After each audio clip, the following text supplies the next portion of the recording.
change is always, happening more in some areas than others. It's fits and starts. But I'm actually curious about this. I was thinking about this recently. Boy, if I went back to high school or an undergraduate, science education, what would I be learning about animals at this point? I actually have no idea. But my suspicion, based on what scientists are writing about, is that it would look entirely different than what I was taught in the 70s and 80s. Um, so I think many animal scientists are still very careful about the kind of language they use. Um, uh, and they are much more comfortable talking about animals' behavior from an external perspective, much less comfortable um, speculating about what animals are thinking about and feeling while they're doing things. And so a few minutes ago, I talked about the case of animal leadership. So of a matriarch, say in an elephant um, family group, and those who follow her. Um, and as we know, I mean, matriarchs, it's not just a single matriarch. So often leadership in an elephant community is dispersed amongst various competent adults. Um, but but the leaders, they have long experience, knowledge. They know where you go to get water in a drought season. They know how to handle a threat from lions when they have young calves. They know how to meet up with the rest of the clan at different times of year for various purposes. Um, and so their leadership is crucial, but many animal scientists will describe that from the outside. They'll describe what's happening, but they won't necessarily take the step to think about, okay, so if I'm a young adolescent elephant and I'm following the matriarch, what's driving that? Like, why am I following her because I respect her judgment, because I know that's, a good, because she's gotten us out of tricky situations before, and so I know that it's a good idea to trust her judgment, and to do what she advises.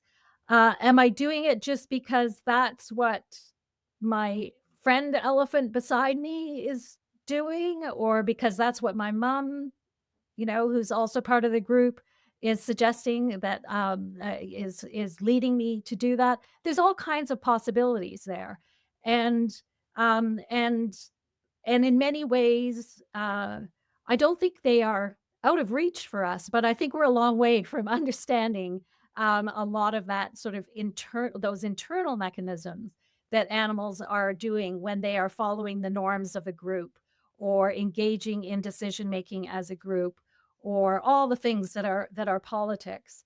And so I think scientists are giving us more and more richer and richer data from the outside that we can then start to hypothesize with, speculate with, learn from, devise. They're starting to devise different kinds of studies um, that try to get at some of these internal mechanisms of either of following norms, of respect, of leadership, of um, desire to be part of the group, a sense of group belonging, all of these kinds of complex things that are parts of politics. So that is coming. So I think scientists are giving us a lot more tools, and one of the things we try to do in the book is just describe some of that science in a way that we think is fairly compelling, that about what must be going on internally for these animals, and that they really are making deliberate choices. They're dealing with conflicts. They're exercising toleration and self control in situations where they're not getting, the group is making a decision that they're maybe not happy with. All of these things that we think of as part of that crucial um, practice of politics, versus just that bullies always get their way and despots rule, but that it's a much more negotiated and navigated. But that's about psychology, not just about external behavior. And so I think we're starting to investigate those things. We're starting to ask some of the right questions. And I think we have more and more tools for doing that. Another way to put that is that science has, I think now, here's how I'd say science has progressed uh, in a way that's good for animal advocates. I think scientists have proven beyond a shadow of a doubt that for many, many social animals, they do in fact make decisions. They have choices. They are not pre-programmed by genes. There's lots of different studies that show that there are times and places where they need to make choices about where in which direction to move, how they're going to what kind of food and how they're going to deal with self-defense and so on. So we know they make choices, and there's growing evidence that those decisions are not made only by the alpha male. Like this was the model that I was raised with.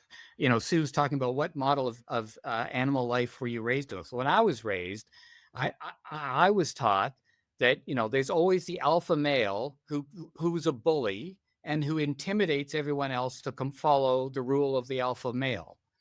And that model has been conclusively refuted for a very wide range of social animals. We know that the authority is dispersed. There isn't just one male who makes all the decisions. Different animals in the group make different decisions, but also that those decisions are not complied with out of intimidation or as a result of threats of violence. And so both of those, I think, are two huge steps in the direction of recognizing animal politics. But as Sue says, what's missing or what's only partially started is, okay, to my mind, if you take those two steps, then the next obvious step to take is to theorize that what's going on within that animal group is a process of political negotiation, contestation, learning, um, but also reconciliation. When you lose a decision, there needs to be some mechanism for reconciling winners and losers. But many scientists are not yet willing to use this language of creating legitimate authority, respecting authority, acknowledging the legitimacy of decisions like that. They're still worried that using this language uh, assumes too much about what's going on inside the head of the animal in a way that's inaccessible. And so there's still a gap between the description. I think we just need to acknowledge this, that the way we're describing what's going on is often one step beyond the way many scientists themselves would describe it. But in our view, given what they have already shown about the fact that these behaviors are not biologically programmed and they're not the result of alpha male tyranny, we have no alternative but to start theorizing it in other ways. And that's what we're trying to do. So fascinating, what is going on in their heads. And I want to ask you a question about emotion, but actually, I think we have to end the interview here because I know you have an appointment, and I know we've gone way over. But I have one more question that I want to bring us back to, and it's about because we're here in the U.S. and all we can think of is politics, pretty much, and um.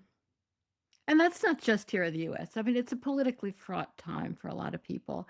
Do you think this means it's a moment of possibility as well as a moment of fearfulness in rethinking how the world works and including for animals? Is this an important moment for us to be thinking about how the world could change? I hope it is. I mean, I find myself very fearful about the current situation.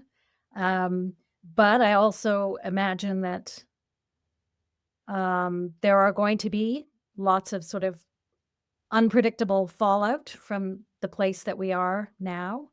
And that means that we should be ready, right? I mean, sometimes I say, why am I working Exactly. on this? Like, I Exactly. despair. But that in my better moments, I think, okay, we need to be ready. If is there going to be a moment that arises? Is there going to be a general insistence, for example, that we renew our ideas of democracy. Like, what are we doing here? Like, how do we have a politics where all kinds of people don't feel alienated and excluded to the extent that they're doing crazy things?